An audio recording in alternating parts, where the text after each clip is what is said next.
Ladies and gentlemen, Talking with a Dad, episode 81. The podcast coming to you live on YouTube right now. Stevie, what's up this week, man? How's everything? Everything's good, man. I'm feeling healthier, feeling better, feeling strong. I feel like you got a nice workout over the last few days. Absolutely. Snowpocalypse was amazing. It was absolutely amazing. Snowpocalypse was it was something. It was something. I sent you the picture of my car where if I hadn't put the windshield wipers up, the only way I would have been able to tell was there was a mound of snow where my car normally is. Dude, man, I gotta say, man, I have neighbors that live right to the left of me, and the fact that their house is still standing is absolutely mind-boggling to me. Like it's a shanty for sure, like 100%. Like it has that type of feel to it. And every time there's a major storm, I'm extremely worried about them.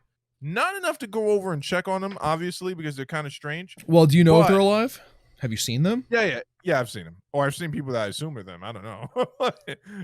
Body doubles. It could have been the pod people for all I know, too. But they seem to be doing good. The person that had the most fun with this, obviously, was my dog. That first minute when Barbara went outside and she jumped around and she was like, "Oh man, it's really cold." She came running back in the house. She took off again this morning, dude. Like I went to go latch her up to go use it so she can use the bathroom, and I had her sit, stay, boom, off the stairs. You don't hold her, huh? You don't hold her. Caesar says you shouldn't physically hold your dog. Okay, that's fair. Okay, we're giving a tour of Steve's room here. I mean, I guess so, man. I guess so. My dog gets held until he gets the lead on, dude. Absolutely gets held until he gets the lead on. Because he will take off and you cannot catch him. Because he like gets that glimpse of freedom and he's like, I'm fucking out. These people suck. Like that dog couldn't have a better life, dude. I wish I had that dog's life. And that dog is like, you know what, you guys, fuck you guys. I'm gone, man. And it's like America. I will explore it and be a part of it. Yep. That is exactly it. He has to be held for sure. You pumped up for these fights and all? There's fights tomorrow, yeah, man. Who's fighting? Stephen Wonderboy Thompson. Oh yes. Yeah. I mean, pumped up enough to watch him for sure, right? Like, yeah, I'll watch him while I'm playing WoW for sure. Watch these free fights. Well, nothing stopped me, goddammit. Exactly. Watch these free fights that I pay how much money a year for? Exactly. That's exactly the point. And that's where they're winning the ratings war, man. And I just feel bad. Boxing got in on the ESPN too late. And dude, I've been enjoying Triple G fought tonight, right? Did he? Was that tonight? Yeah, I think it was. Was it? I could just Google GGG. GG. Yeah. Gennady Golovkin. Gennady Golovkin. Did he win? Gennady. Dude, you want me to tell you? I didn't know if you wanted me to spoil it or not. Yeah, go ahead. Yeah, TKO'd the guy. Yeah. I wonder, there's no point in that. Actually, technically, there is a point in him and Canelo fighting a third time, but... Well, because he was robbed of the first one, and the result of the first one should have been the result of the second one. Absolutely. He was robbed exactly twice in a row. Exactly what I'm talking about. Oh, he put him down. Was that in round one? Did you see okay, so obviously you didn't know that there was fights on. There was a mishap in the co-main. The timekeeper, the second round or something was only a minute long. What? Yeah. The second round was only a minute long. The timekeeper fucked up. Oh, that dude's going to be killed. I don't think that's ever happened in recorded history of boxing that I know of. I mean, listen, I couldn't tell you if it happened or not.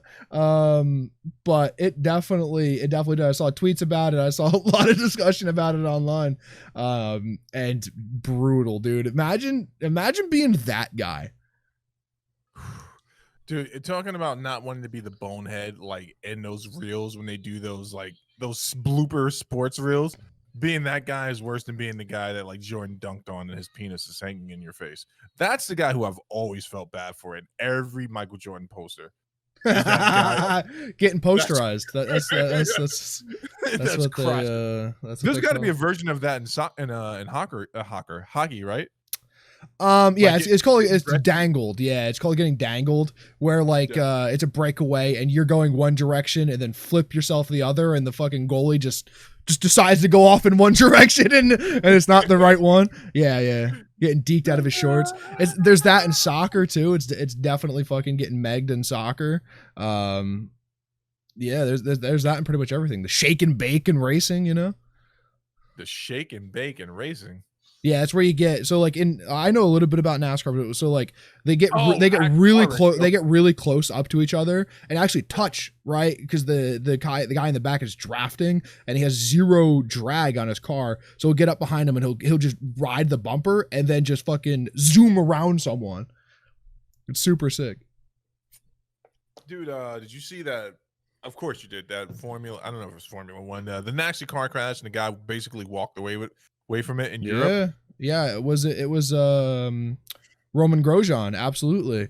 He fucking went head nose first into a guardrail. So a few years ago, they added these things on the front of the car called halos, where it kind of comes up in the center and then around the driver's head.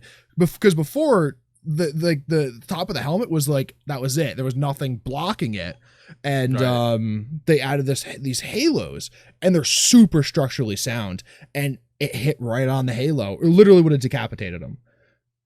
That's insane. That Yeah. I think what was it? Just a broken leg or something like that? He got away Burned with? hands. That's insane, dude. Yeah, burned That's hands. And he that's said, absolute. "I love that you're doing the prep for the show now." Dude, In the middle of the it's funny. show, he's doing all the fucking prep. No, it's funny because like everything was okay when we first started, and I just watched the lighting gradually get worse. And I'm like, what the hell is All happening? right, we're switching. Yeah. Roman Grosjean for sure. That was a crazy crash. Walked away from it. He got out of the car himself. Like, walked away. It was absolutely insane. Didn't realize Mando was in the time period. Drew, it was an amazing episode. Shane, I don't know if you've seen the latest episode of Mandalorian, but it was amazing. We'll talk about that another time. But here's what I got to say, right, about the Mandalorian. Spoilers or no spoilers? No spoilers. I'm not that guy. Can't do Okay. it. We're still in embargo. No, we're not in embargo. I give it 48 hours from the premiere. You're on a personal crusade to not spoil things, and that's fine. But do not call it an embargo because then we have legal issues. Listen, we're Cuba in this situation right now. But I'm gonna say this, man. And I'm not gonna be funny about it. I'm not gonna be cute. This is single-handedly, in my opinion, The Mandalorian and every property that's been launched from it or where they're going has saved the Star Wars franchise. You can't even debate it. Ooh, hot take. You can't debate after those last two movies that there was a future in Star Wars after Disney's acquired Lucasfilm that people were happy about or even seemed like they weren't interested in, right? And now people are actually interested in Star Wars. So you can cut it any way you like it. It's on a streaming platform. Maybe that's it. You're not paying to go see it in the theater. It's a longer story, more opportunity for character development. But I'm just saying, business-wise and story-wise, this is the best it's been in quite some time, and the future's very bright, especially with all the IPs they announced at the Disney investors call. Like it looks really good, man, and it's it didn't have to be a bunch of drama, like Bloomberg reported. Like they'll probably keep Kathleen Kennedy on. That's the head of the studio as a figurehead, and they'll just continue to move the business along in spite of her. Okay. Because she was notorious about the way she dealt with the movies. People had warned her that it was heading in a bad direction, and she basically defended it at every turn. And so I'm just actually really glad that we're in a place where it's looking good. It's looking good. The rest of the country is about to burn down any second now, but Star Wars is looking good, so we're okay, boys. Yeah, and we can't burn because we're under a foot of snow. Yeah, we're okay. We're okay. I mean, everything looked good in the city with the snow, man. Did you see these people down there in the city snowboarding, skiing? That seems like a great idea. Like, if I lived in the city, I would totally have a friend with like a truck or like a Jeep or something tow me around so I could like snowboard on the street. That sounds like a fucking great time, actually. See, that's how I know you didn't grow up in the city. Any friend with a truck or anything like that avoids any phone calls from anyone that doesn't have a truck in the city, because you assume what they're calling you for is to help them move from Astoria to Brooklyn or something. No, like no. I don't want any of that. I don't want you to help me move. I want you to tow me behind your sweet whip so I can do some tricks, you know? So I can that guy avoiding the call. Hey, Zach, it's me, Steve. Oh man, super busy, Steve. Wow, cracks! Did you hear that? I just broke my own arm. So what do we think about the topics tonight, Zach? We got a few got a few things in here. What do you think about it? Listen, I think it's going to be a good show. You know, I always think it's going to be a good show. I'm slightly biased. I might be a partner in this somehow. But yeah, I think I like the topics, short and sweet. I don't think there's anything too crazy long on there, like the alien talk from the last episode. And listen, man, food and aliens. That's what we get into here. Dude, right? I can get into food all day, man. Oh, speaking of this for a second, though. Yeah. Monday show this upcoming week, are we doing UFC awards like we did last year? Oh, that's right. We're at the end of the year. Huh? We're at the end of the year. And this is the last card tomorrow. So it would be an appropriate time. So I guess Monday show, look forward to our UFC awards. I don't have the list of things that I had last year pulled up. But you know, best knockout, comeback career, like yeah, there's a few on there that are very good. Biggest fall from grace. I think we did that last year. I have one slated for this one very clearly.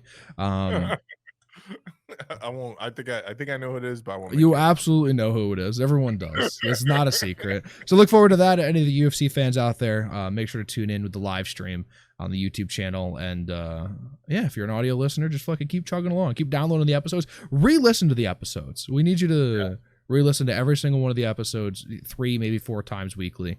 So I'm gonna have to get you on that. We need a commitment from you guys on this. 4 times a day. 4 times a day. And listen to it religiously. Listen for the secret sound bites and shout outs. There are satanic messages behind every word that Steve says. Translated roughly to, could you please pick me up a sandwich from could you please pass the butter? So I want to kick it off. I want to kick it off with the one. I'm going right into it because I'm going right to topic 1. This is a tentpole topic here. This is over the last few weeks. So this is something in my lifetime, right? Black president happened. Pandemic on a world scale happened. 9/11, all these things happened. Sony has officially pulled Cyberpunk from the PlayStation Store. Correct. Now, this I'm stuttering. You're so excited. You're seething. I could not believe that this happened because I was just watching Rich Reviews over Review Tech, I believe is the name of the channel. And he was he showed a screen capture of either him or someone else trying to get a refund based on Sony's policy on refunds for a game. And he's well within their policy. According to the letter of their policy, the game doesn't launch, he should get a refund. And of course, he's getting hit with the, I'm sorry, I would ask that you understand you are not eligible for a refund. And it's quite a long conversation. And then the next thing you know, boom, they're like, that's it. That's how much the public outcry for money back has been. Where they're like, we got to get this out of here. Yes. We have to take this off. We have to take this up to store. I'm trying to find some way to quantify this and equate it to something else, but this is such a huge debacle, and I don't know who's to blame for it. More the blame, I should say. Is it Sony? Is it the developers? Is it the consumers? For who's at fault here? I'm sure Zach's gonna cue us in, but this is a big deal, and I think this sets a precedent for other things that need to happen on the PlayStation Store. Because this this is a PlayStation Store issue for you. See, this isn't, right? This is a one-off, right? So there was No Man's Sky, which the developers blatantly lied about. There was Fallout 76, which was just not the game anyone was expecting it to. There's been a number of games that were serious flops on the same scale that Cyberpunk is, but not everyone is in revolt the same way that people are with Cyberpunk. And especially because they completely deceived and lied about previous gen consoles. They even put out like, hey, this is what computers will be able to run it. And it was like less than what Call of Duty recommends that you use to run their, title. And people on the PlayStation were like, oh, dude, if a fucking 3700K can run it, then like, fuck yeah, PS4 can run it. Then it's like, no, neither of those things were true. You're thinking this is going to cause Sony to update their refund policy. I think this is going to cause them to double down on it and make this another special occasion when, say, Grand Theft Auto 6 comes out and it's a complete mess, right? There will be special occasions in which the PlayStation Store will allow mass refunds the way that they had, but there will never be another time, in my opinion, that a game gets removed from the PlayStation Store. Yeah. PlayStation stands by their developers. I think from what I can recall, Sony has a very, very good relationship with a lot of their developers, third party or not. And I don't think they will remove it, but I think the mass scale of outrage is what has done this. And I don't know if there'll be another game with as much hype behind it, with as little follow through as what Cyberpunk had, that will allow Sony to do this again. I don't foresee that. There's no, like, you would have to imagine a game right now would have to start building hype and come out in 10 years to make that happen, right? Right. So here's the interesting thing, but does it set the precedent where people are, let me choose my words carefully. Does it set the precedent for people as consumers to say, hey, we now know that we have the power if we legitimately... No. It would take the stars would have to align perfectly again. You see this as a Sony PlayStation like thing. No, I see that it's huge that it happened because it probably will never happen again.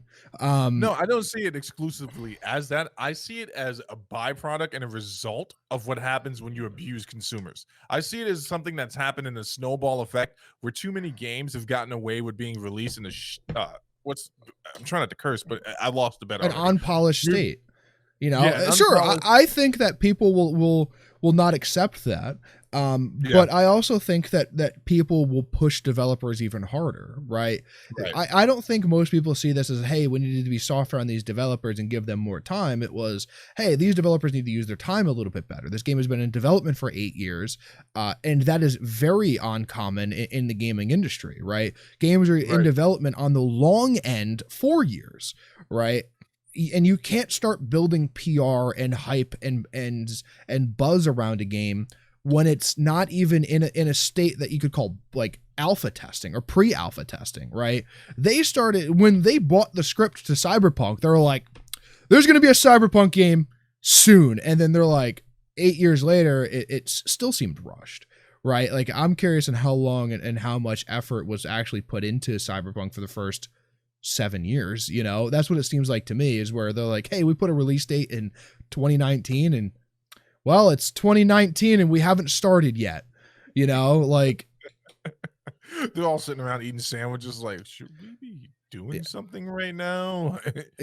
The poor optimization on a platform that it was originally developed for is really truly an issue here, because you got to imagine when the game started with development 8 years, that first round of development and optimization and testing was for the PlayStation 4. Right. That should be the baseline of where it should start. Like the PlayStation 4. Okay, the PS5 is coming out. Okay, we're going to port it to the PS5 and not develop it. This is the first case of a game that was developed for a PC and was badly ported to a console, in my opinion. Right. Many times as a PC gamer, we have seen a game developed for a console and be really poorly ported over to a place or to a PC, right? We've seen that time and time again. Literally every Call of Duty is that, This is the first time we're seeing the opposite. But even on the PC side, it wasn't as polished, in my opinion, as what should be from that developer. right? Everyone has this high regard of CD Projekt Red because they've made the Witcher series. And if you go back and play the Witcher 1, it's not a very, very great game. It's good in its own regard, but it's not like this fantastic game. But they progressed, right? Witcher 1 was okay, Witcher 2 was better, and Witcher 3 was a fantastic game, right? And so then they rode that hype into a underpolished, underdeveloped product. And I think people see around, hey, we loved this game. You can't love a developer. You can love a game series, but you can't love a developer, in my opinion, because you never know what product they're going to come out with. I found it interesting that one of our contributors, I like to call, the people who watch and participate in our show, you guys always contribute your opinions and insights, and you bring us scoops and stuff like that. But for RM to be having similar issues playing Cyberpunk on a computer specs, did you see the comment? Specs are pretty beefy. I saw the comment, but I think I forgot to read all of it. I think I saw it like early in the morning, and then it was like, oh wow, I don't have to read this when I'm awake and intelligently respond. And I apologize, I did not do that. But he wrote a thesis.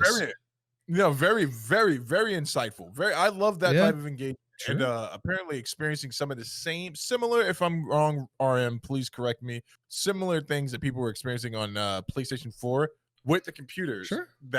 It's not perfect. It's not perfect. People will say that, like, hey, why are you complaining about a game that's a modern game and, released on a console that's that old, right? But the consoles aren't the only thing having issues, right? There are still graphical bugs and issues and disparities between different console or computers. I don't know why I keep wanting to say console, right? My computer will run it different than your computer, right? And they're different specs, to be fair, right? But my computer will run it different than someone with the same spec, right? And that's kind of what we've seen kind of almost across the board, right? And that's where the issue lies, is that it seems to be almost random as to what will work and what won't. Now, NVIDIA released a driver across many of their series of graphics cards that seem to fix a lot of the performance-based issues, but that shouldn't also have to be on NVIDIA's side to do that. Now, drivers are developed for this reason, and they do help, but the entire basis of your performance of your game should not be on some other company to do that. And I think that's where it's a little bit unfair. No, absolutely. I mean, at this point, I'm looking for something positive about the game, right? And when I say the storytelling is fantastic. The story itself, from what I have heard, is very, very good. It is very solid.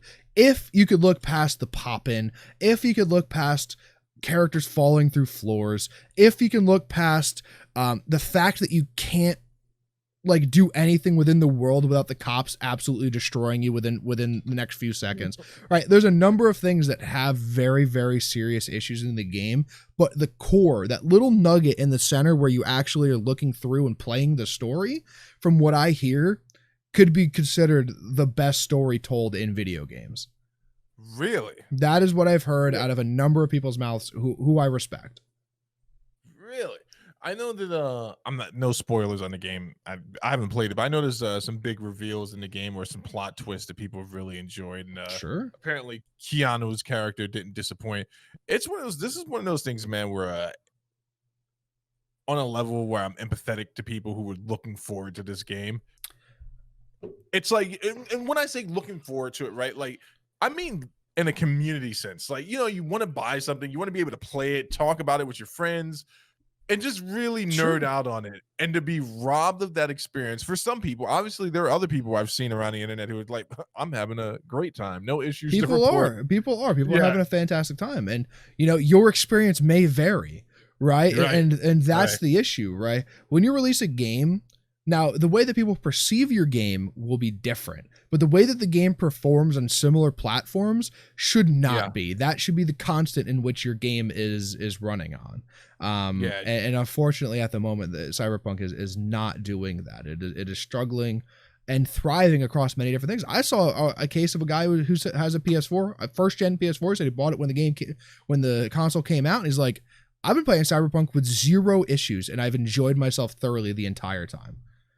And it's like, you are a fucking anomaly, sir, or ma'am. I'm not sure which one. You are an anomaly, but. I think someone in our chat last week said that they're playing on an Xbox One S and have had zero issues as well. You know, Exactly. like your experience may vary, and that is the issue. Yeah. It's funny. So it's being, man, it sucks that it's being thrown into this lot, and that this game is in this lot as well.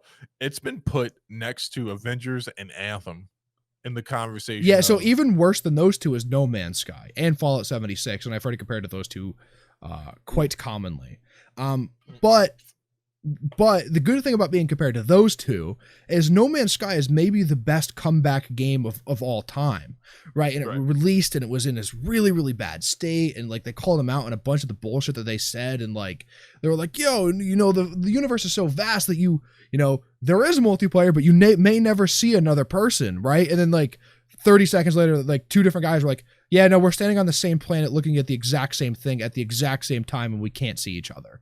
And they're like, well, you know, maybe multiplayer isn't in the game. We don't know. And like What do you mean you don't know? Exactly. 2 years there's a long video on this where they for the first year deactivated Twitters, didn't respond to anything, and then patch after patch after patch after patch after patch came out, and now like you see the checklist of things that they promised and the things that they didn't deliver on day one. So it was like, so say they promised 50 things and they delivered 13. Now it's like they promised 50 and now they have 113, right? So now they've overdeveloped the game, and now it is apparently I've played it a little bit, but I don't understand it, so I fucking left. I uninstalled it.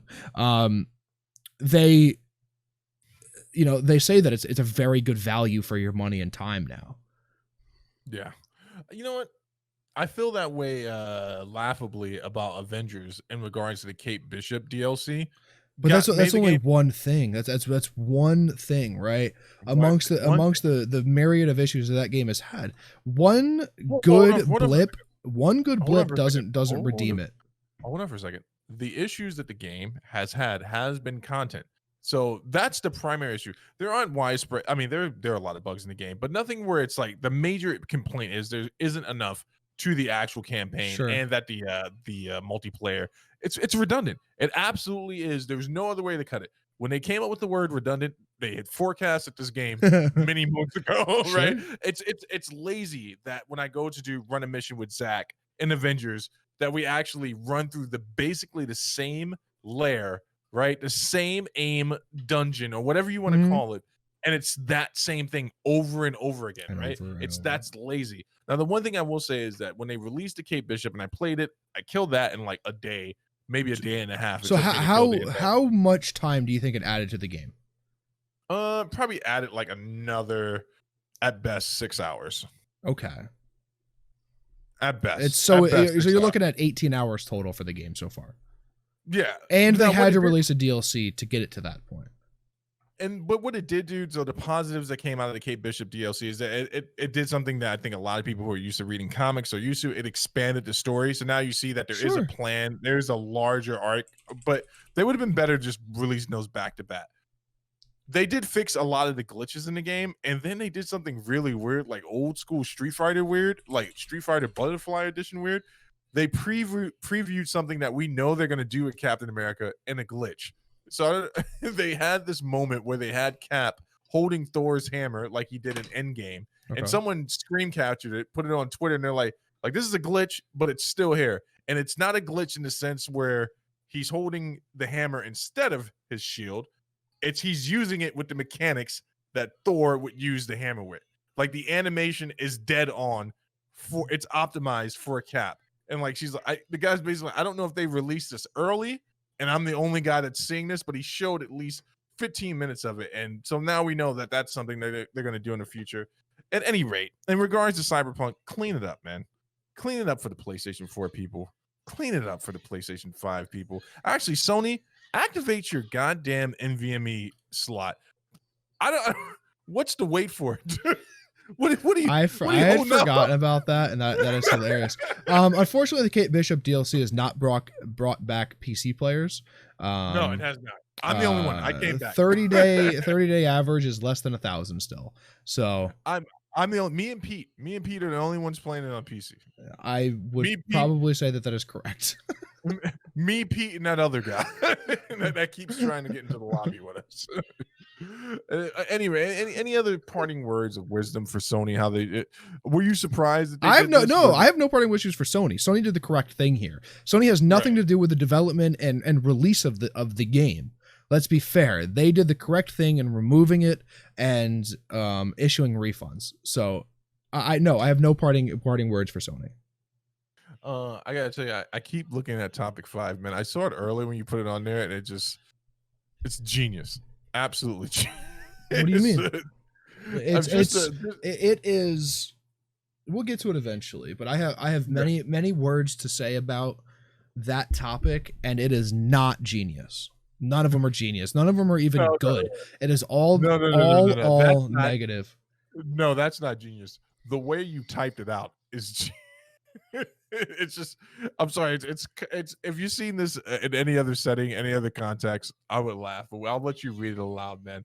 There's something I do want to talk to you about, right? Okay. And this is what we could have saved it for Monday, but you and I, we love a good MMA match. I would call you, Zach, on my list of people that I will talk to MMA about. I'm very specific about this, and you know this. I will duck out of a conversation with a moron when it comes to combat sports. I'm like, as soon as I hear someone say something like, well, Conor McGregor could beat Mike Tyson in a boxing match, I'm like, I'm out. I'm out. Get this guy. I like to entertain those people. No, I can't do it because then they also think they know martial arts, and that can be dangerous for everyone involved legally. Yeah, but the martial arts that they think they know was Wing Chun, and we all know how that goes. Oh man, you just offended like 2.5% of our viewership. Right now, I thought you were gonna say 2.5 people, because that would have been way more funny. But I gotta ask you, man, are you a fan of Stephen Wonderboy Thompson? Like, listen, that is the shittiest question anyone's ever asked me. Who isn't? A lot of people. Who are these idiots? Introduce them to me. No, all right, so. Here's my thing about Stephen Wonderboy Thompson. I should be more specific at the question. Do you think he can honestly, at this age, make another run for welterweight gold? How old is he? I think he's got to be like 33, 34, I believe. If he's only 33 or 34, then yes, I do. Right. He's 37. Okay. So maybe not. Do I think he is the best karate practitioner that the UFC has ever seen? Yes. Do I think he has maybe some of the best kicks that the UFC has ever seen? Yes. Do I think that he is one of the most dynamic and exciting fighters at welterweight? Yes. Do I think he is a championship caliber fighter at this point? Well, we'll find out this weekend, I guess. Because he has some questionable moments and some questionable losses, but he has everything it takes 100% to be a champion, in my opinion, right? He has everything it takes, but will it all come together, right? That is the question. Against Woodley, it didn't, Yeah. But also that stylistically is a bad matchup for him. We'll see. I don't think. All right. So here's the hard part, right? Against Woodley, no, it didn't. Against Showtime Pettis, no, it didn't. That was that was lucky. Let's be fair. That was the luckiest punch thrown. Anyone is so ultimately, in my opinion, you can't say that it didn't come together because it was a moment. It's the same as DC versus Stipe 1. That was a punch that seemingly shouldn't have done anything, and it gets the fight done. You know what, man? You're gonna work that into your closing argument on your deathbed. You better believe it. And by the way, DC was a fraud. So here's my thing, man. I think that Stephen Wonderboy Thompson, I agree with everything you just said, man. He's exciting to watch. His ascent in popularity was amazing to watch because he got. I've told you this countless times. MMA guys scoffed at him nonstop when he made his transition over to MMA, dude. Sure, but he did it right, man. He went to train with GSP down there in TriStar, train with Chris Up. Wyman. Obviously, up oh in yeah, he's TriStar. Up. Because Yeah, he's from South Carolina. He's not from fucking northern Canada. That's the only time you can ever say down. He's not a Viking. Yeah, dude, he's not a Viking for sure. He went up there and trained with GSP and them, trained with Chris Wyman, you know, Yeah. got his wrestling chops, everything a person can do to take it. He's a real martial artist, man. And you know, he's just marched forward. Now he's had some setbacks in his career. The guy he's getting ready to go up against, I don't know his name offhand, is a killer. It's Jeff Neal. And Jeff Neal is not only a killer, but he's also a very technical striker, which leads to most of his knockouts. If you go watch his highlight reel, there's no looping hooks in there. Like, it's all very timed.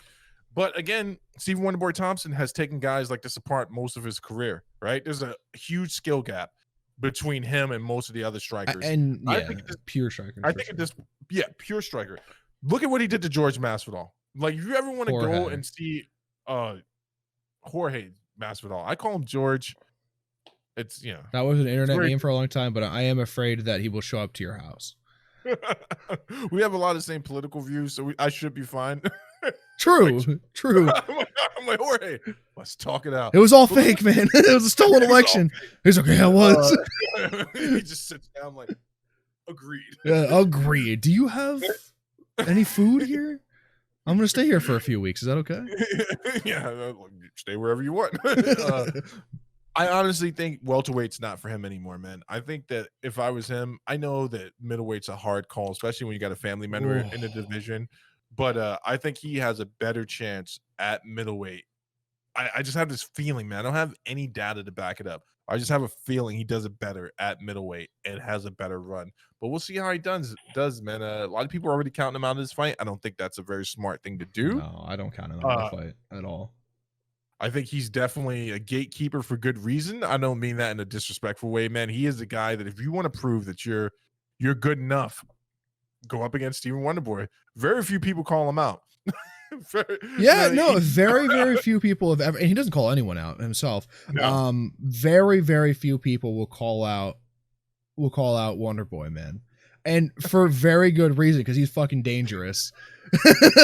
Because he is dangerous, man. He is he's always one fight away from a title shot, you know, 1 or 2 fights away from a title shot, and he will fucking put you out. Ended Jake Ellenberger's career and stopped Robert Whittaker's run at welterweight. Cold. Robert Whittaker was on his way to a belt at welterweight. And, that came to a screeching halt. I was watching Wonderboy's. I was watching him on YouTube, and he's doing a reaction to realistic fights in movies. And I watched the same video. There's a portion where he's talking about what situations where he would get into a fight, and for a brief second, I could see into Wonderboy's soul where he's like very calm, but I could see like if you push the line on him. Listen, he's not a bar scrapper. He's a secret bar scrapper. You know, have you ever heard the Masvidal story about how he got in a fight in a nightclub in Miami and then went and hid in the bathroom and then knocked that guy out too because he wasn't sure if he was one of them. Wonderboy is gonna knock 2 guys out and then stand there going, "Oh, I'm sorry, I apologize."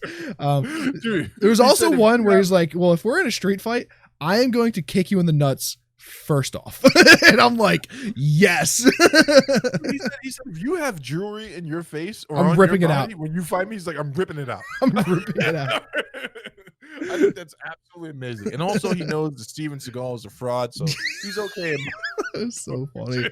He's okay in my Who book. did Steven Seagal fight? Was it GSP? And he's like, "Hey, first of all, we got to get GSP some better acting coaches because that was I don't know what happened with that death there." And he's like, and Steven Seagal would have died. Dude, he was like, "I've never seen anyone get knocked unconscious from being punched in the stomach." He's like, "I'm not even sure it's physiologically possible." He's like, he punched him in the stomach and then karate chopped him in the back, and the guy fell out, dude. What was it? Yeah. Okay, cool. Shut the door. Great guy, man. But we'll see what he does this one, man. This made it on here because Zach and I are MMA fans, man, and this is a free card, and it's rare that you get not rare. You get free this cards caliber of a fight, rare, right? This caliber of fight is definitely rare. I have literally left work, to go watch the Stephen Wonderboy Thompson fight. I was with a client in California, got an alert that he was stepping in for someone, and I was like, I'm out. Got in the car. He like sorry, this is a Burger King. Like, I gotta go. I'm done. Oh, I should have said good. Jack in You're the good. Box. That would have been more funny. You're good. But I knew that was going to be a shorter one. I just want to ask you a quick question. Last thing on the Thompson thing, man. If you had to, Zach, you're the matchmaker, and you had to make his march back to the belt, who does he need to fight? Well, Jeff Neal is a good start. I'd have to look at the rankings. I never know all the guys off the top of my head because I'm actually an idiot. Let me find out here. Oh, I want to. What? And why are you doing that? I just want to say that I had some pork chops the other night from Prime Meat that had. I actually got those pork chops that they season there, the friggin' rum or whiskey battered pork. They were whatever they were, man. They were amazing. And shout out to Prime Time because that was a better grade of pork. Honestly. Yeah. I don't know if there's anyone else Stephen Wonderboy Thompson has to fight. He's ranked 5th, right? I'm looking at rankings. Gilbert Burns, maybe, but isn't Gilbert Burns already fighting Kamaru? Yeah, that's right. That's supposed to be. Is Leon Edwards actually fighting? Is he even in the UFC anymore? So let's bump up Stephen Wonderboy Thompson to 4. Masvidal, what is Masvidal? Oh, he's already smoked Masvidal. Sorry. Colby, like. That would be it. Colby would probably be it, and that's a bad matchup. But I actually don't think Colby can get inside like he does on everyone else to Wonderboy. I think Wonderboy has that really wide karate stance that would be really, really hard for Colby. That actually might be a really, really good fight. Actually, I agree, man. I see a lot of inside leg kicks in Colby's future in that fight, and I see a lot of side kicks. A lot of side kicks. A lot of disgustingly fast side kicks that you didn't even see coming. And Wonderboy does this thing where he'll throw a jab and then hide a kick behind it, and that would be dangerous for a guy who gets hit as much as Colby does. Absolutely. The Gilbert Burns fight, if that doesn't happen with Kamar, if that drops out again, I would say put Wonderboy up against Gilbert. Or yeah, that'd be a good fight. Man, that is a real fucking coming to age fight for Gilbert Burns for sure, though. I'm sure that Wonderboy is like what Jacare used to be like in the middleweight division. It was like, I'll fight anyone. Jacare's free. I'll fight anyone but him. That has to be it, right? That definitely has to be it. Ryan Hall is definitely that at what 45 or 55, whatever that guy wants to fucking break legs at. Yeah. And now Holland has established himself. No, everyone wants to fight Kevin Holland because it'll be fun. Dude, he sat up and knocked the soul out of Jacare.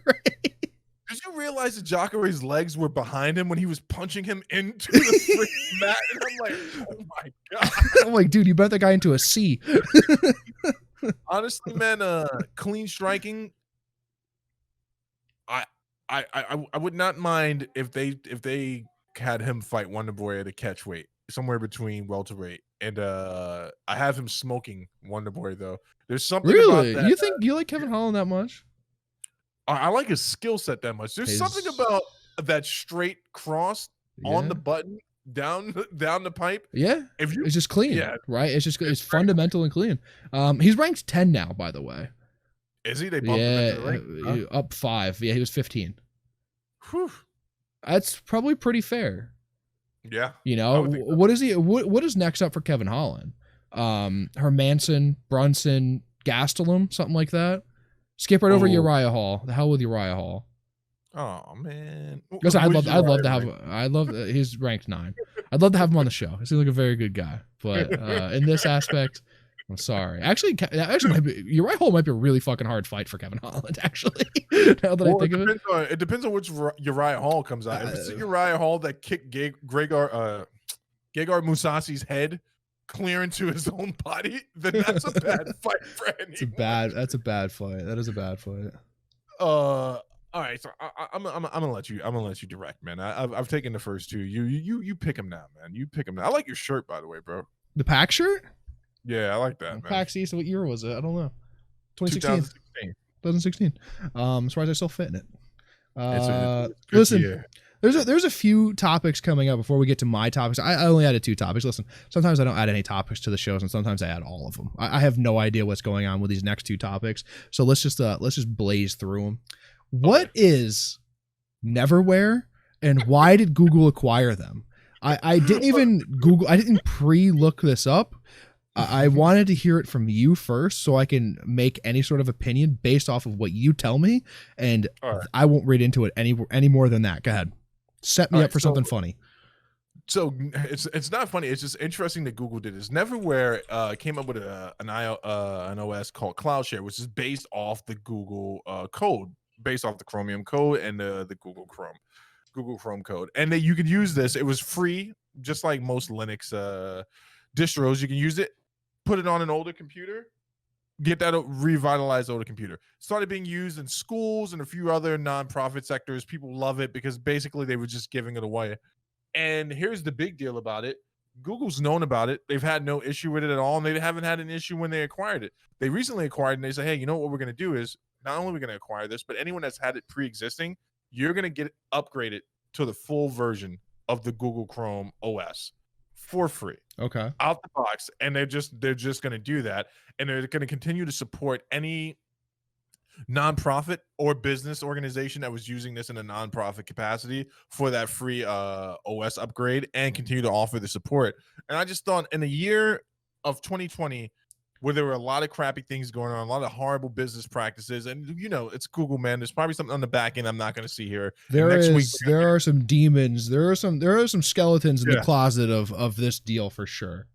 Yeah, and I'm sure they're going to come to light. The thing that really caught me, man, in 2020, dude, I need nonprofits and schools that are utilizing these free to use softwares to still be able to gain the support. Now, Neverware themselves, I installed this on one of my computers just to see what the support was like, what their remote support was like, and how forthcoming and helpful they would be. Man, I was online with someone instantly, like, hey, I'm having an issue with this. And they're like, oh, yeah, no problem. And this is how you handle it. And I like that type of business practice. It also scares me a little bit because it is open source, right? And it tends to be a darker side to the open source community. Well, I mean, a lot of things that you use, many programs that you're using right now are open source. If you're using Firefox is fairly open source. OBS, what you're using to record the show as a backup, is open source. Yes. There are many things. Discord, I believe, is open source. Open source just essentially means that the code is readily available readily available and free for your liking. If people who don't understand what open source meant, and you can develop and add to it, right? Like, an API essentially, right? Like you're just gonna add on to it. Yeah, for sure. Listen, I don't know anything about this. I looked at the Wikipedia page, and obviously we know how trustworthy that is. They're editing the Wikipedia page as you're reading it. Now, they had already taken a Series B funding from Google in 2017, so they had already had a partnership with them. And it's also they were developing further their technology. So yeah, I mean, it makes a lot of sense. This is akin to the whole thing. You remember the scam? I don't want to call it a scam. I don't want to disparage. No, scam. Remember the scam? The Linux stick. Did you hear about this? Where you can fix your grandma's computer? And put this in it there. was very, very funny. This is actually something where they're like, hey, we actually are invested in fixing and re-upping into a safe fashion old PCs, right? And I totally understand that. That's incredible. But yeah, I like companies that do that. The people that do a thing that someone else had attempted before as a scam, and come through to fix it, right? Cyberpunk will be that when Grand Theft Auto 6 comes out. Let's be fair. It'll be the scam version of whatever great game Rockstar will make next. And this is another great way. Listen, if you have an old computer, turning it into a Chromebook is probably not a bad thing. If you're still on Windows 7 or earlier, there's a very select, demographic of people that have that and are still readily available with that. So, turn that shit into a Chromebook. Move on with your life. I like it. Yeah, this is the software for you. If you're still using Windows 7 and you say things like, well, I don't know, or I'm just used to this, and it seems really complicated. Chromebook, Chromebook, Chromebook, Chromebook or an iPad. yeah, One or the other. I'm not a huge Apple fan. Chromebook or an iPad. I tell no, you. please. If you come into school with an iPad and you're having trouble with Windows 7, you are most certainly going to have problems with your iPad. Please don't get an iPad. Don't listen to them. Don't listen to them. Especially when they update the OS, man. I can't tell you how many of our seniors come in and they're like, everything's different. I don't know what happened. I'm like, oh, it's okay. We'll figure this out together, Mr. Whitworth. That's not a real person YouTube, by the way. I didn't just out anyone on the algorithm. But that's why I threw that one That's up why you there. say Mr. Smith. Because it's a generic name. Very, very specific, right? Yeah. What you said, Woodworth? Very Wentworth. Wentworth, like JG yeah. Wentworth? Yeah, there you go. Okay. Yeah, you're watching the commercial earlier, and that's why you added the Mr. JG. God, it's like they creep into your head, and then you can't get. I start singing. There's There's a few, dude. There's a few. Cars for Kids. Brutal. If you've ever listened to radio in the Northeast, and I assume it's just in the Northeast, I have no idea. I know exactly what you're talking about. It is, yeah, 877 cash now. It's JG Wentworth. Yeah. That's exactly what we're talking about.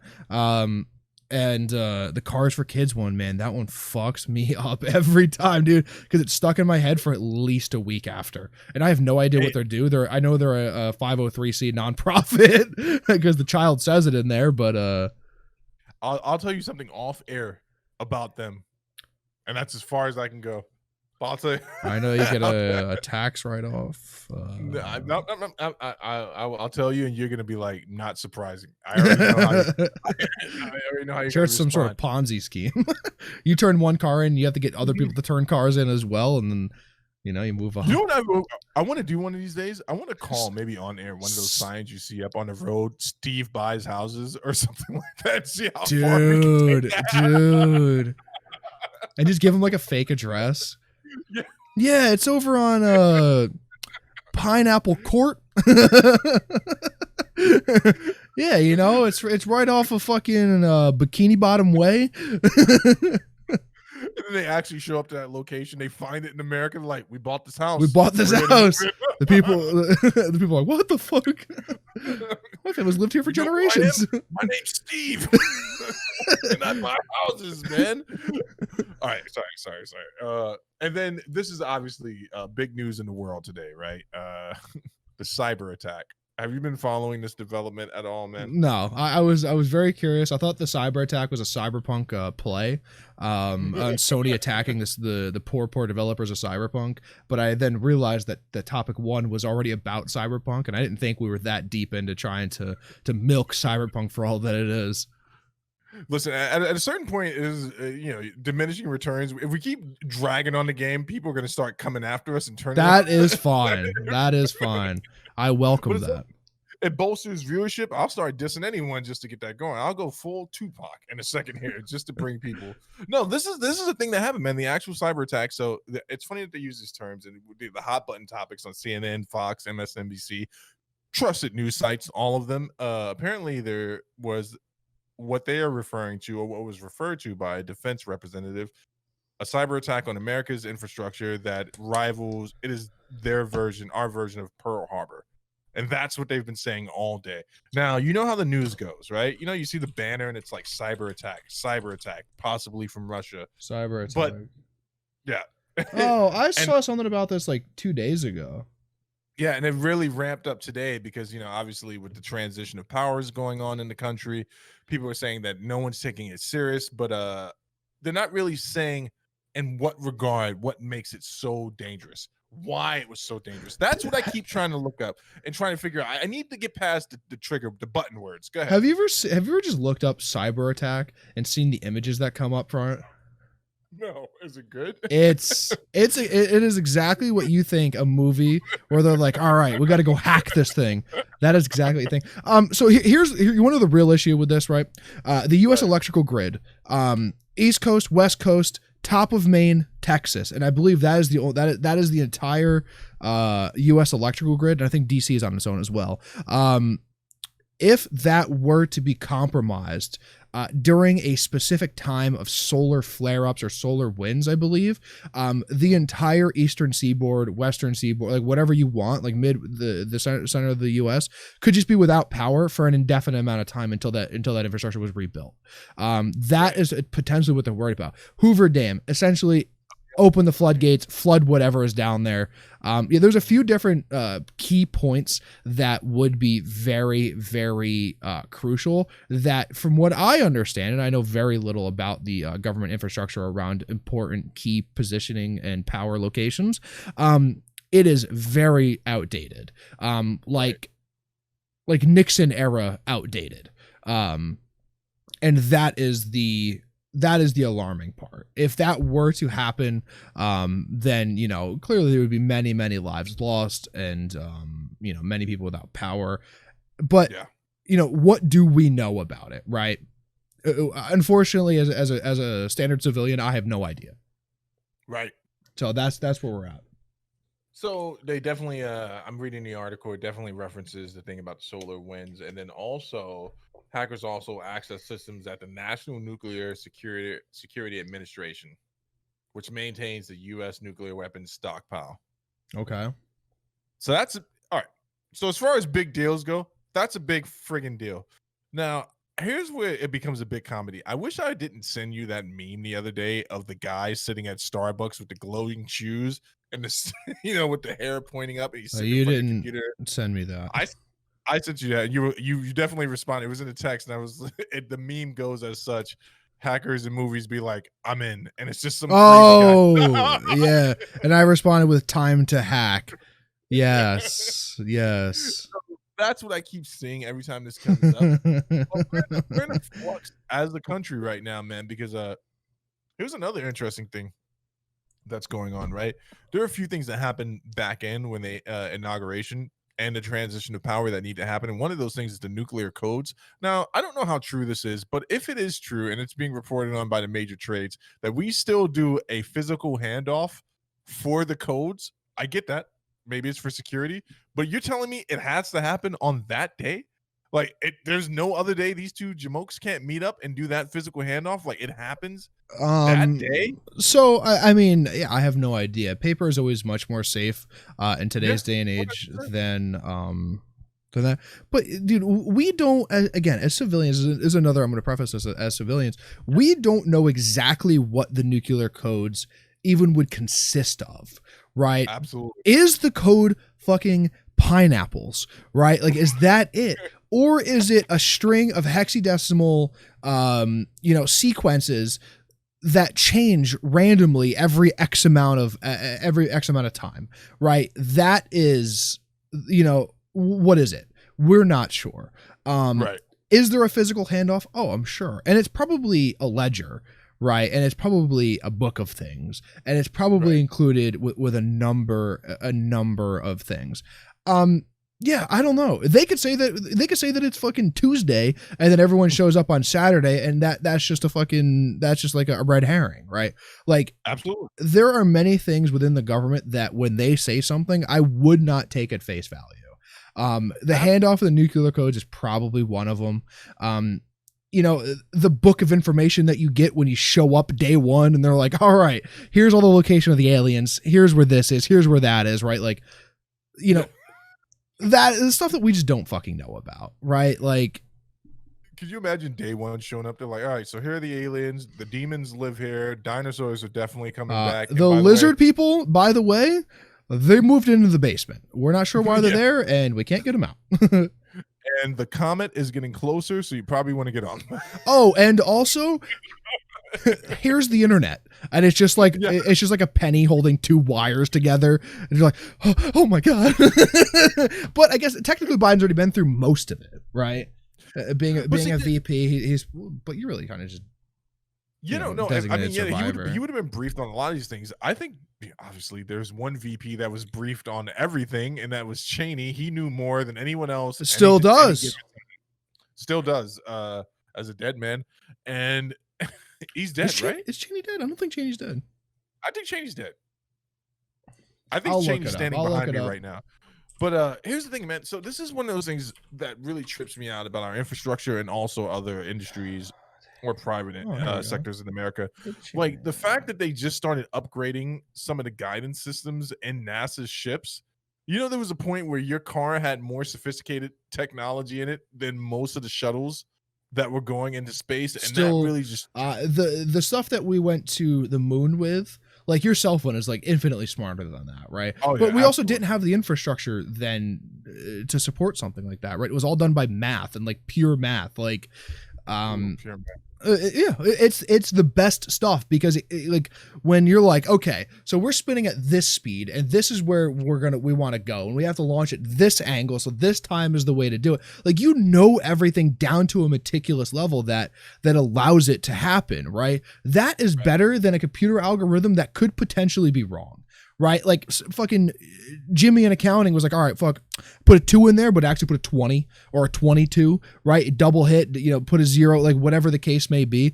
Like the pure math written out on paper by someone who developed the way that we're gonna do it is always better than fucking, you know, leaving it up to some intern to put numbers in. Also, Dick Cheney is definitely alive. He's alive? He's only 79, dude. Oh man, I'm sure he was dead, dude. That guy has gotten away with it all, man. You should watch. Thank you, Bobby. It all. You know, starting wars for monetary gain. Absolutely.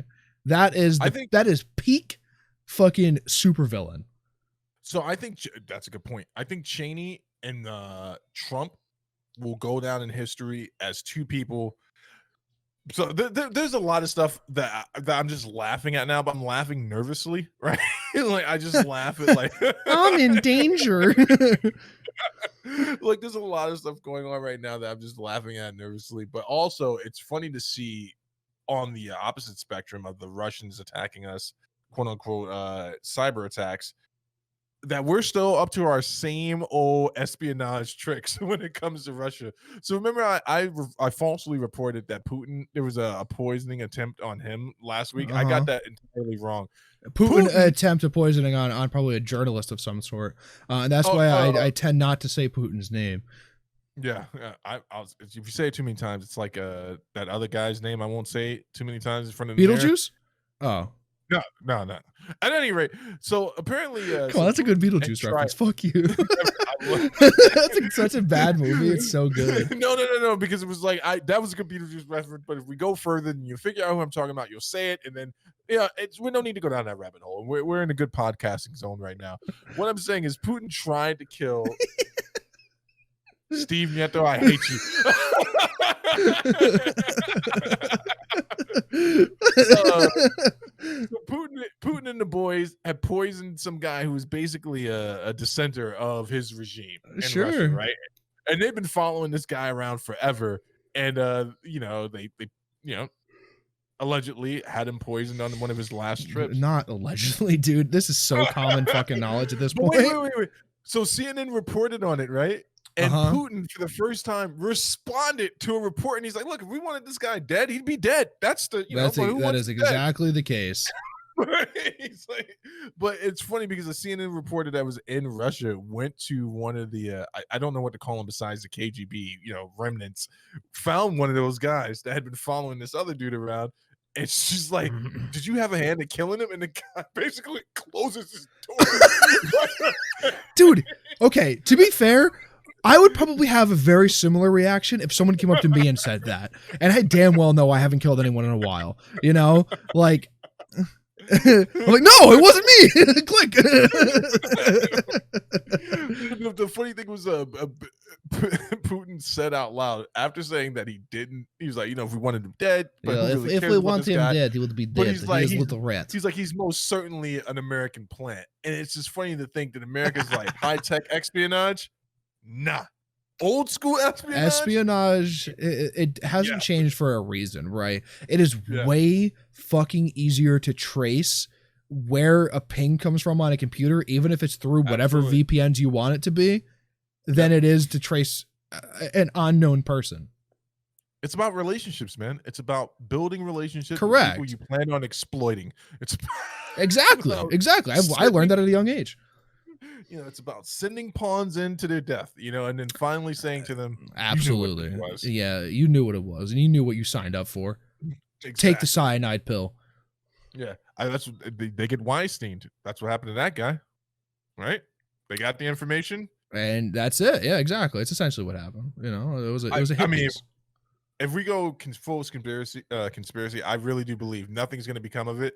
But people are just going to start falling in line for a new world order type of situation. Like they'll start voting in ways they typically wouldn't vote, maybe funding things they typically wouldn't vote, and that's when you'll know, like, oh, okay, that's where the black book went. Once you start seeing Oprah giving donations to the Republican Party, then you'd be like, oh, I guess they finally got Well, it. I guess She's people standing do up. really grow more conservative with age. Wow, even billionaires. Interesting. That's all I have on the cyber attack, man. I thought it was interesting. I'm in a constant state of anxiety. I just thought I had COVID. Now I found out the Russians are hacking my computer. Norton told me I'm safe, but I'm not sure that was Well, actually a Norton rep I was speaking to. yeah, he sounded Russian. Yeah. Yeah, the Russians want nothing to do with your computer. What the fuck are they gonna get? Pictures of your children. Like, oh, this baby is cute, but he has weird color. We don't see this one here. Two minty mulattoes in this house. The crazy thing about it is, like, just think about when you used to work at the school when people would come in, they say their iPads have been hacked. I'm like, it's the same thing. People are paranoid. Well, I'm like, why? What are you doing?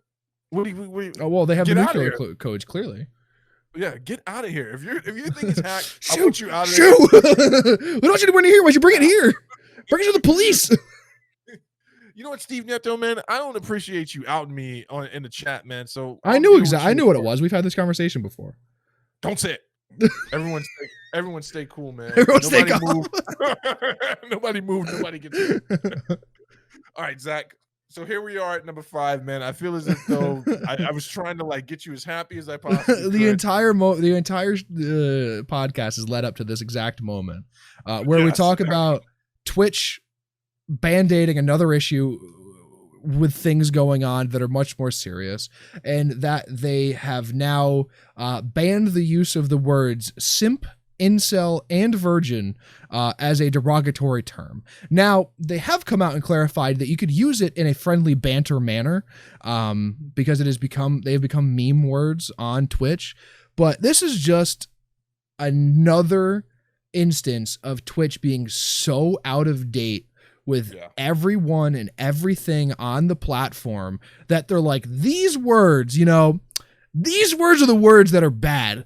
And there are many words that are still not permabanned across the platform.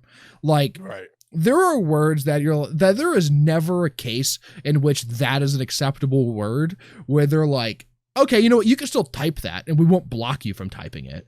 Like, I don't know if you heard about YouTube is now implementing a policy where if they feel like your comment is hateful, they will then make you reread it and accept it that you want to send it. Right. And apparently there was if you've watched most of Shark Tank, there was a girl who developed this program that you would, like a software that you'd put on a phone where if it deemed the text message to be hateful, that would make you reread it and accept it. Right. And apparently it's 90-something% effective at making people stop doing it. Right. Having to reread it and having to go through and accept it is a thing. Now, you can still say those words and you can still say those things. But YouTube is now implementing that. And I feel like that's a way better policy than Twitch, who just constantly band-aids things. Now, Twitch went out and had OBS create another a piece of software within OBS that you can divert audio. Like, you could choose which audio you want on your VODs now. And so, like, if you want to play DMCA music on your stream, but you want your VOD to not have it for long-lasting effects, you could do that. But then, like, Twitch had them do that. And then OBS was like, hey, by the way, they could still ban you live. So, like, still don't, Like, Twitch is doing everything in their power to circumnavigate and beat around the bush of the DMCA and big music company issues.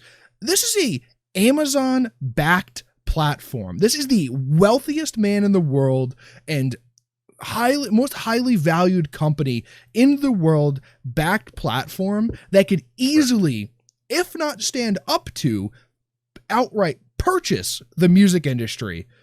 And they absolutely refuse to do anything about the DMCA issue currently going on Twitch. Facebook had 6 less months to figure it out, and they gave their streamers a way to deal with it on a case-to-case basis where Twitch will just automatically ban your profile until you remove all of your stuff. Yeah, you know what? There are a few different things going on here, right? First, let's talk about the word ban. So why is this dangerous and why is it stupid? Both at the same time, right?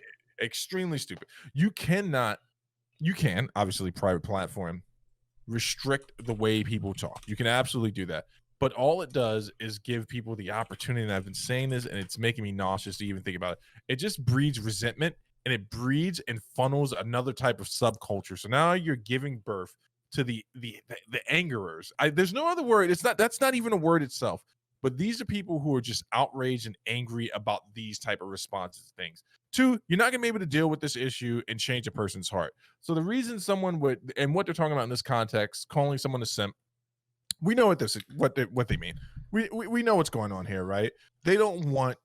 Okay, I won't assume that I know, but I feel as if though Twitch's approach when it comes to their female streamers has been a little bit light-handed versus their approach to their male streamers. And calling someone a simp is not really a derogatory term, but it is describing a set of behaviors that could also just as easily be explained as unhealthy, right? So you're hitting their bottom line. Just think about that for a second. Some of their best some of their most profitable streamers are women who get a lot of attention from guys that I would say I feel bad for Monday through. I would honestly say that you have the right to do whatever you want as an adult. I would probably, if you're my friend, I would probably talk you out of donating to someone based off of these behaviors, right? I would say, bro, please don't do this. Don't join the OnlyFans. Don't freaking donate to her money. Right. Don't donate thousands and thousands of dollars to a female streamer to try to get their attention. Yeah, no, listen, that is just like standard thing, right? But here the bigger issue is that now these words have all become like meme words and fun words, and there are groups of people who call each other simps as like a funny thing, right? And to blanket ban words in general is such a really bad precedent of policing and essentially mass censoring words that you just don't want to be involved because it could affect your bottom dollar, right? And these 3 words are in a very specific category. Virgin. Yeah, right. You know, they're all linked in some facet. So that's what I was saying was genius about this. Look, I'm just gonna say it, man. I was trying to find a no other way, politically correct way to say this. Simps, incels, and virgins, they are the bread and butter of what's keeping it powered right now, right? And these are also describe the demographic of people who would be offended by a great deal of things, right? And that's just the bottom line. And this is more deer hunter stuff. And I'm telling you right now, I'm not saying that you have to pander to a conservative thought, but you know exactly what I'm saying. The more you do this stuff, the more you give in to this type of behavior, you're reinforcing very unhealthy traits, man. Like I cannot qualify enough. Like you can't do this. Now the music thing, that's an entirely different thing. They just handled that poorly. I agree with your assessment. No, they're still handling it poorly. They're actively handling it poorly. And this is a blanket band-aid that they're trying to do to divert attention from the DMCA stuff, right? Like that is exactly what this is, and it's nothing more and nothing less. They're trying to take attention off of the fact that they can't fucking seem to handle the music industry, where YouTube has given people a way to counter it and strike it and give them a chance before they take down their channel. And Facebook has come out and done it, right? And like it's like, come on. Like, let's get down to the real things that actually matter. There are legitimate harassment that goes on, and to some of the female streamers on the platform, right?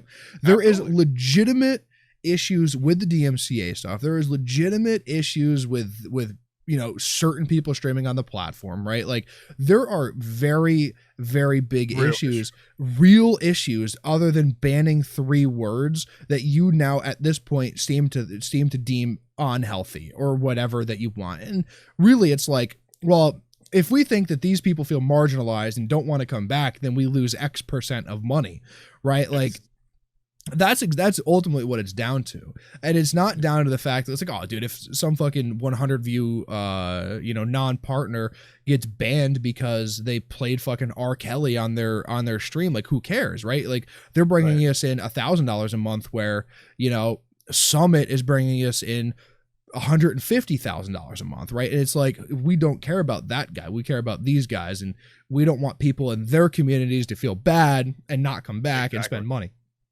That's so ultimately what it is. And holy shit. And the craziest thing about this whole thing is, the more you protect and coddle people, the more emboldened they become. Sure. I'm telling you, there is a psychological precedent for the reason the deer hunter is behaving the way the deer hunter was behaving. You know exactly, you embolden a person to do these things, and you just swing the pendulum the other way. Power corrupts, so man. Power corrupts, and that's essentially what it's coming down to. Now, but listen, if we're going by South Park logic, we're on year 5 of when the PC swing really hit. Right. We got about another year left, and then we'll kind of be out of it, because it goes in phases, right? People get super PC, and then it swings back the other way, and it swings and it swings. So we got about a year left. So I feel like we can make it through it. We just got to try not to offend a mass amount of people, and then I think on the other side, we'll be ourselves in 2022. We'll be good, Yeah, we're golden. The algorithm can't find us yet. Yeah, that's why. Then it will be. Then it will be, right? We got to time our explosion. So here's the thing. This is my problem with PC culture, right? It doesn't actually genuinely deal with the issue. So if you're trying to tell me that there's a better way for me and Zach to relate as an African-American male and a white male, there's a better way for us to communicate, deal with grievances, if there are grievances or perceived grievances, then just say that. But once you start restricting talk, like if you're trying to say, I feel hate speech is this, the problem is you've already failed, because it's like, it's different. Right. It's different for everybody. It's different. Yeah. They're trying to blanket things that are subjective, right? Yeah. Or objective, right? Like subjective. I thought it was right. I don't know why I corrected myself there. No, you're good. Right. Like you can't blanket like words, because some people interpret things differently, right? And some people interpret it as fun. To us it would be fighting words, like to other people it would be different. Like, there are so many things that Twitch has managed to do wrong that I will be surprised if in 5 years time Twitch is still the premier streaming platform. I imagine at some point there will be a mass exodus of Listen, it's literally one of these purple statements away, right, from everyone leaving. I call them purple statements because, they release it on a purple background and such. They are one or two more of these massive screw-ups away from people leaving the platform. And, it could be anything. But every time they release one of these, it is a very, very scary thing. And it's like, well... Listen, I'm not a streamer anymore, let's be fair, right? But it's like, well, the platform that I like is gone now, right? Like, I'm going to go have to watch fucking Shroud on Mixer again, right? Because it's like, dude, Twitch needs to buckle down. They really need to really help the 5 or 6 major outlying issues that the platform has, and then they need to fucking stop doing anything. Like, literally, we don't need innovations from Twitch. Twitch as a platform right now is fine. YouTube is a better streaming platform. I said it. And not just because we're streaming on YouTube right now, but I think that the room for growth, listen, the quality is a little bit worse in my opinion, but I've also never really tweaked my settings for YouTube, right? The available bit rate that you could use, everything down to the potential quality of your stream is better on YouTube. And Twitch is now at this point, I think, seeing that and trying to play catch up. And Twitch doesn't need to innovate. Twitch needs to broaden what they already have. Twitch chat, way better than YouTube chat, right? Absolutely. The moderation tools that you have on Twitch are way better than YouTube in my opinion. But then again, I don't know YouTube very well. They just need to expand like 15 or 20%. It'll stay the premier streaming platform, and they need to just buckle down, stop the mass harassment of female streamers, right? They need to give partnered streamers, every streamer, right? They need to give streamers a way out of the DMCA issues, whether it's they need to add an API onto Twitch that when a song is playing, this is how easy this is, right? We have song recognition software. Shazam is a thing, right? If you can integrate something like that into Twitch and then also take the viewer count number and then move that over to whatever recording platform, because that's all they care about. They want to know how many times it's been viewed, right? So they could charge whoever for that amount of what? Is it like a penny a view or something, right?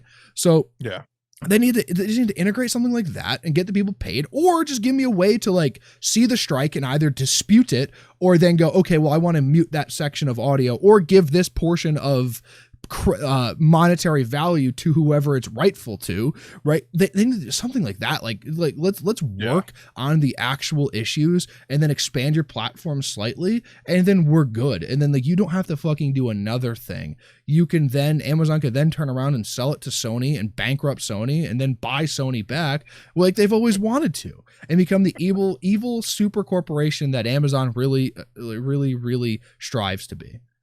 It's funny you're talking about the difference between YouTube and Twitch streaming, because Doc was talking about that the other day. Doc is the exact opposite. He misses Twitch so bad.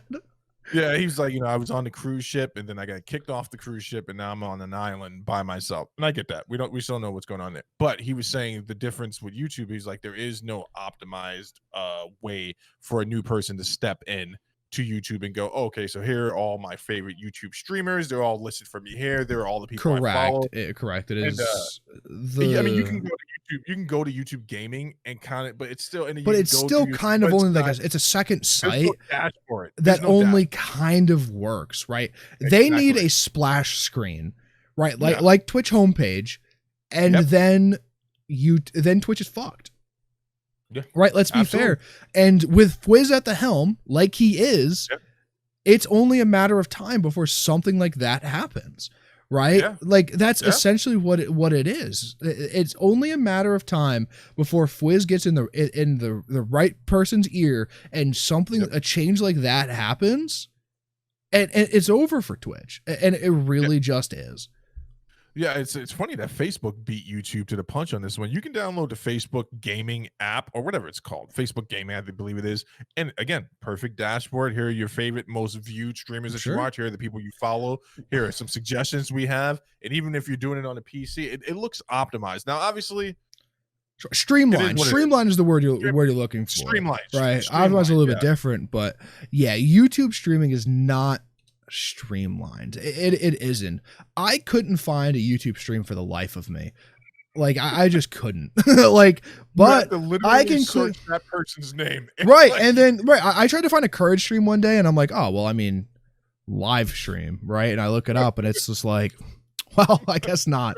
But I can go to Twitch and the people that I follow and who are live people show up at the top and not. I think that does happen on YouTube, but I don't know. I must not be following the correct people or something. Like, I know some angry YouTuber is going to come up in the comments after this, like, this is how you do it. So you just have to copy and paste this URL in. Right. You copy this one, and then you delete this tag, and then you click 3 times on the bottom left corner. And then Jeeves comes out. We found Jeeves. Jeeves is okay. He's a little older now. Hair's starting to go a little gray. And then Jeeves will direct you to the correct server. Right. It'll connect you to the correct spot. The server's in Eastern India. And that's it. We'll get you right on your way. Now, YouTube, before you bury us even further, we like it here. Listen, I love YouTube, man. I've said how many times I think YouTube is the premier platform if you want to be a content creator. It's essentially the only one if you want to be a video style content creator. I think if you're going to start live streaming, I think YouTube is the best way to do it. I think the room for growth and the ceiling on YouTube is significantly higher. Yep. And that's it. Like that's all that matters, right? Like. Now, it's funny, Linus started Flowplane, and he said transparently when he created Flowplane, he was like, I'm not trying to compete with any of these places. What I am trying to do is make it better for the content creator and for the viewer, for the person to be able to put their money directly in the hands of the content creator. And I obviously I appreciate the spirit behind that, but, they can't compete. I've never even been on Floatplane. I've never even been on the website. I'm not even sure if it's still a thing, but I had it No, it is. downloaded on my phone. It's still It's still, going. Yeah. So I mean, the still going. idea was that they were going to make a platform that was working just well enough to keep itself afloat. Right. That's Yeah. why they called it float plane. Okay. That It's yeah, clever. that was it. I mean, if you've ever watched older Linus videos, Luke was his like second hand, like his partner, right? Mhm. Luke then retired from Linus Tech Tips and is now solely working on Floatplane. Like, I don't know if you know that. Like, that's why he's not in No, I videos didn't know. anymore. He's on the WAN show or whatever occasionally, Yeah. or all the time. I don't even know anymore. But he is the head of Floatplane, and he had to learn how to develop all the stuff for it and cloud integration and all of that, and he's taken that over.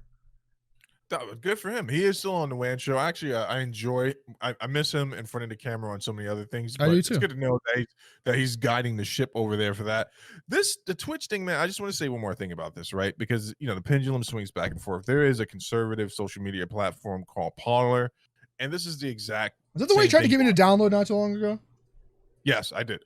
And it's the exact same thing over there. Not with the word ban and stuff like that, but it's like you make a safe haven where people can go to one side and they go to the other side. But what you're missing is that You're not even eventually making a safe you can, haven. I want to correct you on that. You're making a microcosm. yeah, you're making a microcosm, but you're essentially making what people would consider a safe place. I don't want to say An safe space because echo I know that chamber. They're making an bothers. echo chamber. Like Yeah. you're making a platform where only people with like-minded thought are allowed to be together, and that's it. And you're not leaving room for any discourse. So at some point, we can all just sit down and talk about or debate live spiritedly, whatever you want to do, what's behind terms like simp, incel, virgin. But then if you're going to be consistent, you got to knock out words that people, I don't know what derogatory terms there are for conservatives. I'm sure there's something. It's just not coming to me. The same thing with the N bomb and the F bomb and all the other bombs. Those Like if words, you're gonna, those are the words that I'm specifically referencing when I say that yeah, I I can know. go on and drop a word in Twitch chat that's not globally banned, and then have to rely on a moderator to ban it for me. Here's the thing, man. So you can go into the wrong COD stream, right? I went into one the other day, nothing but African Americans, nothing. Everyone playing, either African American or Latino. And I'm telling you right now, I heard the N bomb at least 78 times within 20 minutes, Right? right? You had a clicker there, just going. Bam, bam, bam, bam, bam, bam. But you got to be consistent. So if the word's banned, it's banned, right? Correct. There is no Right. There rule. is no exception of this party is allowed to say Cultural this or understanding. not. No. And if that's banned, if you don't want people saying that word, then you got to ban the C word. And I'm talking about the word that's delicious to eat, but in reference to your people group. You can't say it even in jest. That's what I'm saying. You know what I'm saying? If Dave Chappelle can't say the F word, then that people group can't refer to heterosexuals in a derogatory term in a public setting or on their Twitch channels, which I've seen, which is amazing. I watched someone reviewing Dave Chappelle's thing on Twitch, and he literally used derogatory terms that people from the LGBT community use about heterosexual. And I'm like, well, isn't this interesting? Yeah, Like, exactly. It's like, oh, how the turntables. yeah. That was a good one. It's mind bottling. It's when your mind bottled. Mind bottling. Is that a Rickyism? That might be a Rickyism. Oh man, deal with the issue. Deal with your Right. Deal with issues and stop band-aiding everything, and especially stop band-aiding things at a time where there is a very serious issue going on with the DMCA stuff. Yeah, and deal with your content creators better, because at some point there will be a valid competition, and people will either jump ship or, hopefully they have the courage to. I agree. What is we're rounding off to the last topic here. See, this is the same. This is the cyber attack on my side. So the race to world first, right? The race to world first is the new raid came out in World of Warcraft. We've talked about this ad nauseum at this point.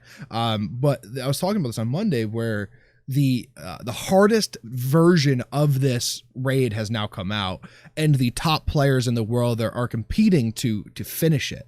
The top team right now, the Complexity Limit, the guild name Limit, picked up by esports organization Complexity a few years back, is the first place in the world at the moment. They have killed 8 out of the 10 bosses, with the 8th boss, Sledgefist, I think his name is Sludgy Boy, taking over 166 attempts to kill, and that is about 10 hours worth of actual legitimate gameplay of them doing it. And now they're currently on attempt 103 of the 9th boss.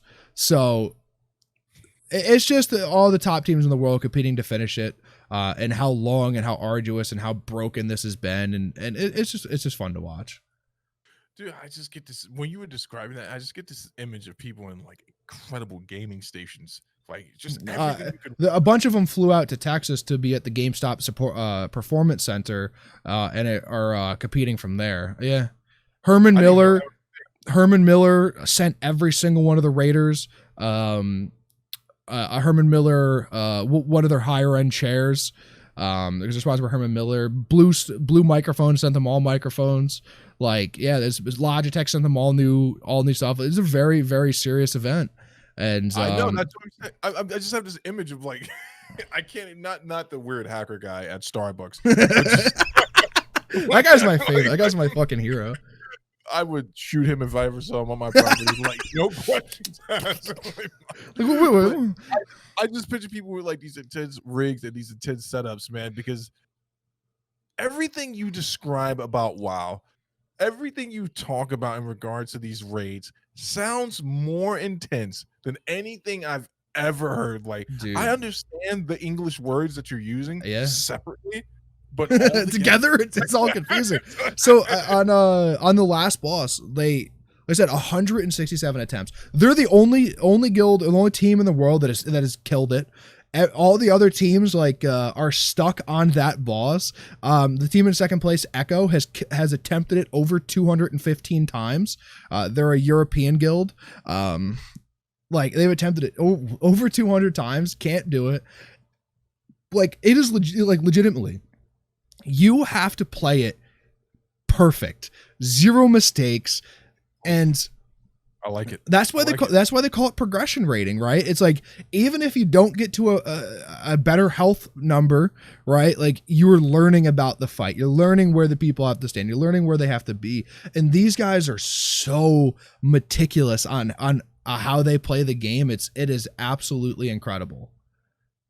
Dude, you know what you just said that was really appealing, because that's what you call a perfect run, right? Like, at some point, statistically, you're going to get it right. Everyone's going to fall in the right place. And then there's never been a meme that described that better than that one where the guy is half dead on the ground with his thumb like up in the air. It's like when you beat the boss with 1 XP left in the bank. And I'm like, there was, I think it was either Echo or Pieces. The raid died when the boss had 1,000 health left. And now 1,000 health in World of Warcraft is literally 1 attack. One of the 20 people in the raid would have had to have hit this guy once, and they died. They wiped the raid with 1,000 health left. Now, that is what you call a perfect run. The stars have to align. Everything has to be in order. And it is very fun to watch. It's like, you watch these guys do it 100 times, and it's like, okay, well, attempt 13, they got the boss to the lowest health, and 80 attempts since then, they haven't been able to replicate that. It's like, no, the 80 attempts since then, they learned where he spawns, what path he walks on originally, what timer the abilities are coming out, right? Like, all of these little things, the nuances that they could use to then propel it further into the future. And it's crazy. It is absolutely insane. It looks like a hell of a lot of fun. They're rating like 12 to 16 hours a day. Now, resets on Tuesday, right? There's a chance that we hit Monday and they kill this boss on Monday and then have to then kill the final. They haven't even gotten to the last boss yet, right? There's still another boss left, and they don't kill the boss on Monday, and then they have to go through the entire thing again on Tuesday, right? So like, we're staring down the pipe of like, there's only 3 days or 4 days left. We're about the halfway point now. We're, past halfway in the fights, but going back and killing Sledgefist again is not going to be easy a second time, right? Just because you did it once, you have to do that run now perfectly. Now, killing bosses in Mythic having more bosses killed other than just the first 8 will be helpful because more people will get better gear. They've already done all of their heroic runs, so like there's the tier below this is heroic, and they've already done all the runs, so they'll be able to do those again and get even more gear. So like they'll be able to get more geared, and it will make it a little bit easier in the long run. But it's still, now we're going into week 2 of doing the same thing and seeing where it is. Now, back in Classic, one of the bosses in Classic took 87 days to kill.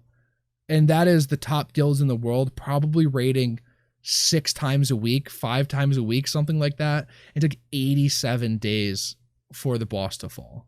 But that's the fun in it, right? Just absolutely. Absolutely. I can relate to that 100%.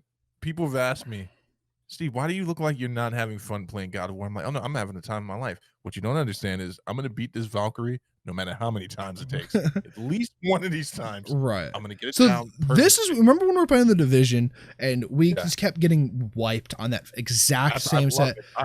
I love it. See, but that's different than this, right? Yeah. This, at least you're progressing and you're learning something, right? You're learning how the fight works. The farther you get into the fight, the more things happen, and you're learning how it works and how to get there and how to be more efficient. Where in the Division, it was just, we didn't have the gear for it. Like we were hitting a wall and there was no way we were getting past it. We were not the Kool-Aid man. We were we were the Kool-Aid cup, and we were fucking breaking against that wall every single time. So remember the first one when you said we weren't going to beat it, we beat it. When we were in that all-out skirmish and we're like in a freight yard, and we finally, perfect run, we finally got him. We took down that last guy that kept murking the both of us. It was the next one we did in Madison Square Garden. The first time we went in there, we made it up the escalator. Got killed shortly thereafter. We made it up. We came in on a high, and then we never got to that point ever again. And frankly, we were getting farther away.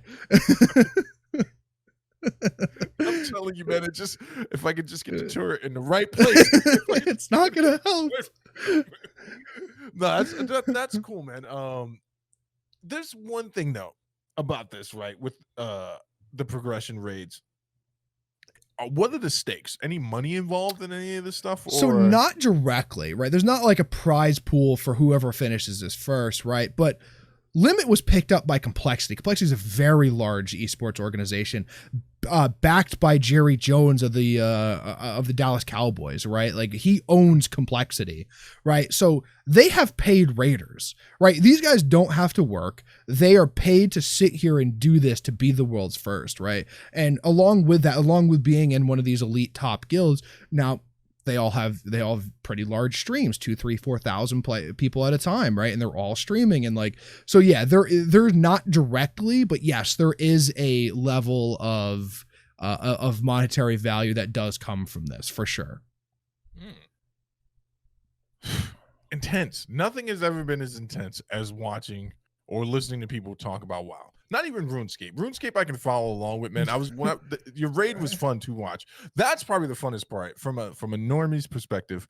That many people playing together, attacking and something at the same time. It's amazing. Yeah. That part's amazing. So you're not going to stream any more of your own raids? I'll stream when I raid. But I don't have any lined up at the moment. Okay. You know, I won't push you, Zach. You know, it's just like, yeah. I agree. It is. All right, Steve, take the people out of here, man. I think the show is over. So you folks can find us. So first of all, shout out to the audio listeners, creeping to 1,000. I do see that we're getting there, and I appreciate that. Every click, every like, every reshare, all that stuff. So you can definitely find us on Anchor. Every place you can download a podcast where they're talking with a dad. In some instances, it's talking with a dad, one word, or talking with a dad spaced out. I don't know. There's a science. One word is the safe bet. One word is the safe bet. You can definitely find us on IG, talking with a dad. And if you look in the description of this video or any video or the about, there is a link to the Discord. Love the interaction there. Definitely have a Facebook page and a website, talkingwithadad.com. Monday coming up. MMA awards, man. We're gonna see who's gonna get the Razzle Award of the year. Absolutely. I suspect I know who it is. Make sure you tune in for that live stream. And if you have any topics you want us to talk about, hit us up in the Discord. That is the best way to get in contact with us. Have a good night.